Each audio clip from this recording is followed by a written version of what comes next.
શાકની પણ જરૂર ના પડે એવી આપણે લાલ મરચાંની ચટણી બનાવવાના છે। તો લાલ મરચાંની ચટણી બનાવવા માટે અહીંયા મેં 100 ગ્રામ મરચાંને ધોઈ લીધા છે અને ઓવરનાઇટ માટે એક તપેલીમાં મરચાંને પલાળી રાખીશું। તો આપણે પાણી બરાબર ડૂબે એવી રીતે મરચાંને ઓવરનાઇટ પલાળવાના છે।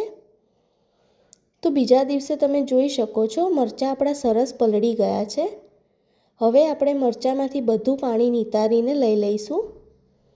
હવે એક મિક્સર બાઉલમાં મરચાંને કટ કરી લેવાના છે। તો આ મરચાંની ચટણી જે છે આપણે પાણી વગર જ ક્રશ કરવાની છે, જેથી તમે લાંબો ટાઈમ સુધી સ્ટોર કરી શકો છો।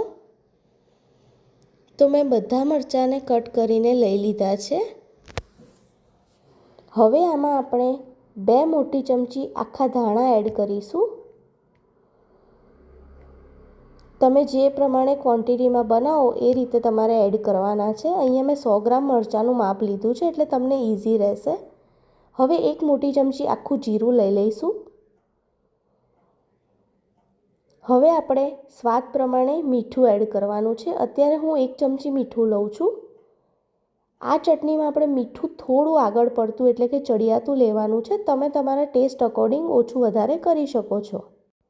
તો હવે આ ચટણીને આપણે પાણી વગર જ ક્રશ કરવાની છે।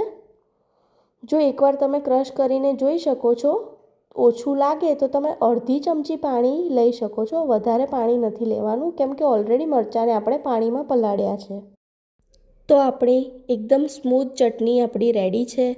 ખરેખર એકવાર ટ્રાય કરજો। શાકની પણ જરૂર નહીં પડે। રોટલા, રોટલી, પૂરી, થેપલા સાથે એન્જોય કરો અને તમને રેસીપી કેવી લાગી એ કમેન્ટ કરો।